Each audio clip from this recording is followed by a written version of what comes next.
Holi child multimedia school কর্তৃক আয়োজিত আজকের বিদায়ী সংবর্ধনা অনুষ্ঠানের সম্মানিত সভাপতি, আমাদের আমন্ত্রিত অতিথি, বিশেষ অতিথি, সম্মানিত শিক্ষক শিক্ষিকা মহোদয়, আমন্ত্রিত সম্মানিত সদস্য, সভাপতি, অভিভাবক বৃন্দ, আমার প্রাণপ্রিয় ছাত্রছাত্রী, সকলের প্রতি আমার আসসালামু আলাইকুম ওয়া রাহমাতুল্লাহ ও শ্রেণীভেদে আদাব। যেতে নাহি দিতে হয় তবু যেতে দিতে হয়, তবু চলে যায়। আজকের শিশু আগামী দিনের ভবিষ্যৎ, আজকের শিশু আগামী দিনের রাষ্ট্রনায়ক, আজকের শিশু আগামী দিনের বিশ্বনায়ক। আজকের আমাদের এই ছোট্ট একটা শিশু আজকে যারা এখান থেকে বিদায় নিয়ে যাচ্ছে, তারা একদিন এই রাষ্ট্র পরিচালনা করবে, আমরা সেই আশা রাখি। আমাদের আজকের শিশুরা, আমরা জানি এটা জেনজি প্রজেক্ট, জেনজি প্রজন্ম। এরা হচ্ছে বাধাহীন দ্রুত গতিতে চলার প্রজন্ম। আমরা যেটা আমাদের সময় যেটা আমরা কল্পনাও করতে পারিনি, সেই আমাদের কাজী নজরুলের কথাই বল, থাকবো না গো বদ্ধ করে, দেখবো এবার জগৎটাকে। প্রায় 150 বছর আগে উনি লিখেছেন যে পৃথিবীটাকে উনি আপন হাতের মুঠোয় নিয়ে আসবেন।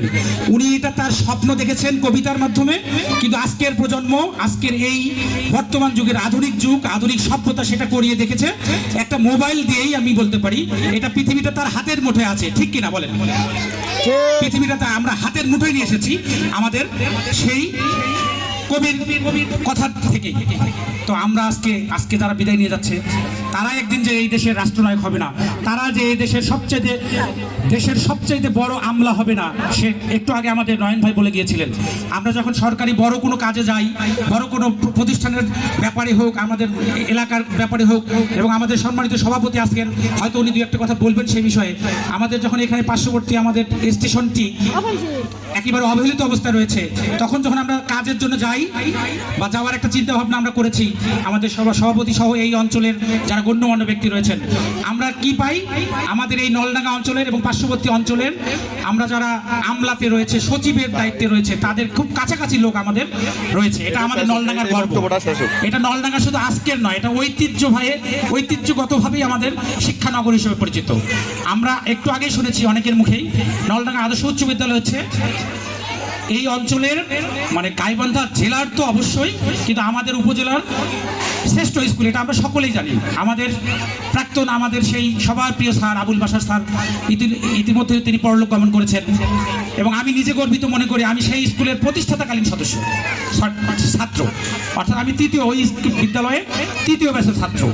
সেখান থেকে আমি আমাদের আবুল বাশার স্যারকে, বিশেষ করে তার আগে এবং তার আগে যে আমাদের বাবুল স্যার, আমরা অনেকে বাবুল স্যারকে চিনি না, কিন্তু এই অঞ্চলের শিক্ষার ক্ষেত্রে যার সবচেয়ে বড় অবদান, তিনি হচ্ছে আমাদের বাবুল স্যার। আজকে আমরা নলডাঙ্গাবাসী তাকে আমরা সম্মান দিতেও পারি না, এটা আমাদের জন্য খুবই লজ্জার।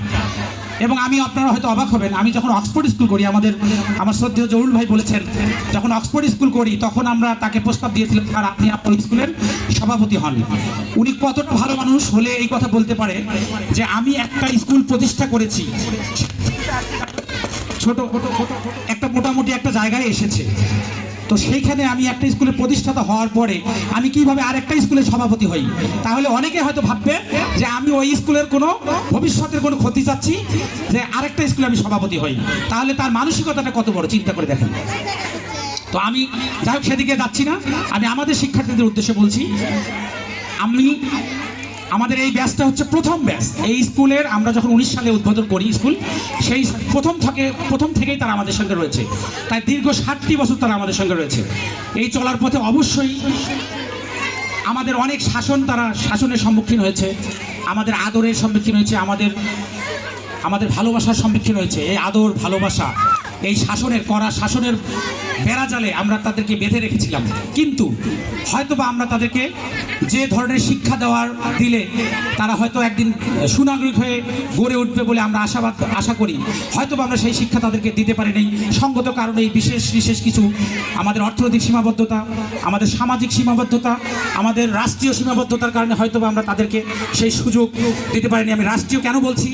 আমাদের সবচেয়ে দুঃখজনক হলে বলতে হয়, আমাদের বাংলাদেশে প্রাথমিক বিদ্যালয়ে একটা সরকারি বৃত্তি এইবার সরকার চালু করেছিলেন, কিন্তু এই বৃত্তিটার নাম ছিল সারা জীবন প্রাথমিক বৃত্তি। কিন্তু এই বছর এই সরকারের কিছু মানে বোকা বলবো নাকি মানে অথর্ব কিছু লোক যারা রয়েছে তারা এই উপবৃত্তিটাকে আমরা যখন এই বৃত্তিটাকে নাম দিয়েছে সরকারি প্রাথমিক বৃত্তি, তখন আমরা এটাকে চ্যালেঞ্জ করে আমরা হাইকোর্টে রায় করেছি, হাইকোর্টে আবেদন করেছি এবং সেই হাইকোর্ট আমাদের পক্ষে রায় দিয়েছে যে শুধুমাত্র এটা সরকারি বৃত্তি নাম হতে পারে না। এখানে বাংলাদেশের 70,000 কেজি স্কুল রয়েছে, এই 70,000-এ প্রায় 80 থেকে 90 লক্ষ শিক্ষার্থী পড়াশোনা করে, কিন্তু আমাদেরকে সরকারি অর্থাৎ আদালতের রায়কে অবমাননা করে সেই প্রাথমিক বৃত্তির নামটা সরকারি প্রাথমিক বৃত্তির নামটা পরিবর্তন করে তারা বৃত্তিটাই আর রাখেনি, অর্থাৎ এটা হবে এখন সরকারি বিদ্যালয় মেধা যাচাই পরীক্ষা, অর্থাৎ বৃত্তিটাকে উঠাই দিয়েছে। আবার তার এগেনিস্টে তারা আবার কোর্টে তারা আবার আপিলও করেছে। এখন আপনারাই বলেন আপিলের কি আর সুযোগ আছে? আমাদের এখানে অনেক বিদগ্ধ অনেক সম্মানী স্যার প্রফেসর রয়েছেন আমি দেখতে পাচ্ছি, তারা অবশ্যই এটা বুঝতে পারবেন যে এখন তো আর সেই সুযোগ নাই। কিন্তু আমাদের এই কোমলমতি শিক্ষার্থীরা তারা যেভাবে এতদিন পড়াশোনা করেছে, সরকারি বৃত্তি আমাদের একটা বেসরকারি বৃত্তি থাকে, বেসরকারি বৃত্তিটা আমাদের কাছে যদিও কিন্ডারগার্টেনের কাছে এটা একটা আমরা বলি অগত্যে মধুসূদন একটা, অর্থাৎ মানে দুধের স্বাদ ঘোলে মিঠানো আর কি আমাদের বেসরকারি বৃত্তি। কিন্তু আমরা সরকারি বৃত্তিতে অংশগ্রহণ করতে চাই, আমরা দেখে দিতে চাই বাংলাদেশকে যে আমাদের কিন্ডারগার্টেনের পড়াশোনা হয় কি হয় না, কিন্তু তারা এটা পাবে না বিধায় তারা চিন্তা করে দেখেছে সরকারি বৃত্তিগুলো তো আসলে সব পায় কিন্ডারগার্টেনের বাচ্চারা, এটা নামে বেনামে আমি বলছি। তা আজকে আমাদের এই কোমলমতি শিক্ষার্থীরা তারা যে মনের মধ্যে কষ্ট নিয়ে তারা এই যে 80 থেকে 90 লক্ষ শিক্ষার্থী যারা তারা কষ্ট নিয়ে তারা যদি এই বৃত্তি পরীক্ষা অংশগ্রহণের সুযোগ না পায়, তাদের মনের এই যে কষ্ট এই 80-90 লক্ষ শিক্ষার্থীদের ভিতরে আমি আজকে দেখতে পাচ্ছি আমাদের মাঝে আমাদের বিভিন্ন দলের অনেক সম্মানিত নেতৃত্ব রয়েছেন, তাদের কাছে আমি অনুরোধ জানবো আগামীতে যারা সরকার গঠন করবে তাদের উদ্দেশ্যে আমাদের একটাই কথা, এই কিন্ডারগার্টেনের পক্ষ থেকে সারা বাংলাদেশের 70,000 কিন্ডারগার্টেন স্কুলের পক্ষ থেকে যে আগামীতে যেন এই ধরনের চোর পুলিশ খেলা আর না খেলা হয়, তাহলে কিন্তু আমরা 70,000 কিন্ডারগার্টেন স্কুল রাজপথে নামতে বাধ্য হব এবং সরকারকে যে কোনো সরকার সেটা হোক আমরা আমাদের শিক্ষাকে বিশ্বমানের শিক্ষা করতে গেলে আপনাদের প্রাইভেট শিক্ষার প্রয়োজন আছে এবং আছে। পৃথিবীতে কোনো প্রাইভেট শিক্ষা প্রতিষ্ঠান ছাড়া সরকারি প্রতিষ্ঠানের সরকারি বেসরকারি পার্টনারশিপ ছাড়া পৃথিবীতে শিক্ষা কোনোদিনও উন্নতি লাভ করতে পারে না। আপনার তাবৎ বিশ্বের দিকে আপনি তাকে এসে দেখতে পাবেন। যাই হোক, এটা রাষ্ট্রীয়ভাবে এই কথাগুলো বললাম। আমার শিক্ষার্থীর উদ্দেশ্যে আর দুই একটি কথা বলে আমি শেষ করবো। সেটি হচ্ছে আজকে তোমরা ছোট, তোমরা হয়তো মনে করো আমরা আমরা হচ্ছে অজপাড়া এলাকার এক শিক্ষার্থী, কিন্তু আমি বলতে চাই বাংলাদেশ ব্যাংকের গভর্নর ছিল ডক্টর আতিউর রহমান, আমরা সকলে জানি, যার টাকার মধ্যে আপনারা লেখা দেখবেন তার সিগনেচার রয়েছে কোটি কোটি টাকার মধ্যে আপনি দেখবেন ডক্টর আতিউর রহমান, বাংলাদেশ ব্যাংকের গভর্নর, অর্থাৎ দেশের সর্বোচ্চ ব্যাংকের সর্বোচ্চ প্রধান। কিন্তু তিনি কি ছিলেন? একজন পানের দোকানদার, তার বাবা পানের দোকানদার ছিল, তিনি নিজেই পানের দোকানদারি করেছেন, করে তিনি হচ্ছে বাংলাদেশ ব্যাংকের গভর্নর হয়েছেন। আজকে তোমরা ছোট আছো, তোমাদের স্বপ্ন দেখতে হবে, তোমাদেরকে বিশ্ব জয় করতে হবে, বাংলাদেশ নয় শুধু এই অঞ্চল নয়, বিশ্ব জয় করে দেখাতে হবে। আমাদের এই শিক্ষার্থী আমাদের পার্শ্ববর্তী একটা জায়গা আমরা অনেকে জানি না, আমাদের নলডাঙ্গা কলেজের একজন আমাদের শ্রদ্ধেয় এর আগে ছিল প্রিন্সিপাল স্যার, তার একজন ছেলে আমাদের গুপ্তরায় বাড়ি, তিনি হচ্ছে বাংলাদেশে প্রথম রকেট আবিষ্কার করে দিয়েছে সারা বিশ্বকে। ওনাকে আপনারা হয়তো অনেকেই আমরা জানি না, ওনাকে নাসা বিশ্বের যে মহাকাশ গবেষণা সংস্থা সেই নাসা থেকে তাকে অনেক টাকার বেতনের চাকরির অফার করেছে, কিন্তু তিনি বলেছেন যে আমি এই দেশের সন্তান, এই দেশেই থাকবো, আমি এই দেশের বিজ্ঞানী হিসেবে সারা বিশ্বে আমি বাংলাদেশকে রকেট আবিষ্কার করে সারা বিশ্বে সাপ্লাই করতে চাই।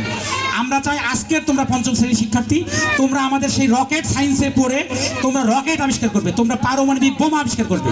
যে পারমাণবিক বোমা আবিষ্কার থাকার কারণে আমাদের বিশ্বে মাত্র মুসলিম দেশ, একটা মুসলিম দেশে পারমাণবিক বোমা রয়েছে, আমরা অনেকেই জানি, পাকিস্তান এবং তুরস্ক এবং ইরান যে এই পারমাণবিক বোমা বানানোর চেষ্টা করতেছে, তাহলে যে সারা বিশ্বের যে অন্যান্য খ্রিস্টান রাষ্ট্রগুলো রয়েছে বা অন্যান্য যে মাতাব্বর রাষ্ট্র যারা রয়েছে আমরা যাকে বলি, তারা পৃথিবীতে খবরদারি করতে পারবে না। এবং আমরা আমি আরেকটা তথ্য দেই, ইরানের মধ্যে যে ইরানকে দমানোর জন্য সারা বিশ্ব পিছনে লেগে আছে, সেই ইরানের মধ্যে সবচাইতে মহিলা বিজ্ঞানী বেশি, প্রতি বছর 6 থেকে 7 হাজার বিজ্ঞানী তৈরি হয় মহিলা। তা আজকে আমি আমার পঞ্চম শ্রেণীর শিক্ষার্থীদের উদ্দেশ্যে বলবো, আমাদের স্যার একটা কথা বলেছেন, তৃতীয় শ্রেণীর একজন শিক্ষার্থীর কথা বলেছেন, সে একদিন রত্ন হবে। আমরা স্যারের এই কথাটাকে বলতে চাই, আমরা এটা দোয়া এবং আশীর্বাদ হিসেবে নিতে চাই। আমাদের একটা তৃতীয় শ্রেণী না, আমাদের প্রত্যেকটা ছাত্রী, প্রত্যেকটা ছাত্র যেন একটা করে রত্ন বের হয়ে যায়। এই অঞ্চলকে, এই নলডাঙ্গা, এই পার্শ্ববর্তী অঞ্চলকে যেন সারা বাংলাদেশ তথা সারা বিশ্বে রিপ্রেজেন্ট করে। আরেকটি উদাহরণ দেই, আমাদের পার্শ্ববর্তী দেশ ভারতের একজন প্রধান প্রেসিডেন্ট ছিলেন এপিজে আবুল কালাম। উনি তার বাবার লেখাপড়ার খরচ চালাতে পারতেন না, তিনি এতটাই নিঃস্ব, এতটাই গরিব ছিলেন, তিনি এসএসসিতে বোর্ড স্ট্যান্ড করেছিলেন। এক সময় ছিল, স্যাররা ভালো জানবেন, এখন বোর্ড স্ট্যান্ড তো বাংলাদেশের নাই। এই বোর্ড স্ট্যান্ড করেছে, অর্থাৎ গোটা ভারতের 140 কোটি জনগণের মধ্যে 20 জন সর্বোচ্চ মেধাবী, তাদেরকে বলা হয় বোর্ড স্ট্যান্ড করা। তিনি সেই এপিজে আবুল কালাম, তিনি বোর্ড স্ট্যান্ড করেছিলেন। তখন রাজীব গান্ধী ছিলেন হচ্ছে দেশের প্রধানমন্ত্রী তৎকালীন ভারতের।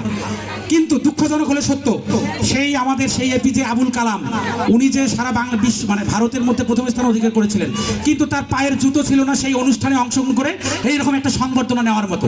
তাহলে সেই আবুল কালাম যদি পারে, কেন আমাদের নলডাঙ্গার একজন শিক্ষার্থী বিশ্বইয়ে করতে পারবে না? অর্থাৎ 140 কোটির দেশে তিনি যদি বিশ্বনন্দিত একজন বিজ্ঞানী হতে পারেন এবং ভারতের সর্বোচ্চ বেসামরিক খেতাব ভারত রত্ন উপাধি পেয়ে থাকেন, তা আমাদের সন্তানরা কেন পাবে না? আমাদের একজন ডক্টর ইউনূস রয়েছেন, সারা বিশ্বে বর্তমানে 10 জন সবচাইতে সম্মানী ব্যক্তির মধ্যে বাংলাদেশের একজন ডক্টর ইউনূস। আমাদের যেন একজন করে ডক্টর ইউনূস আগামীতে তৈরি হয়। আগামীতে ডক্টর ইউনূসের যে মেধা বুদ্ধি দিয়ে তিনি, তার যে বুদ্ধি, তার যে চিন্তা চেতনা দিয়ে সারা বিশ্বকে তিনি, তার বিশ্বের বড় বড় অনুষ্ঠানে তিনি আমন্ত্রিত হন।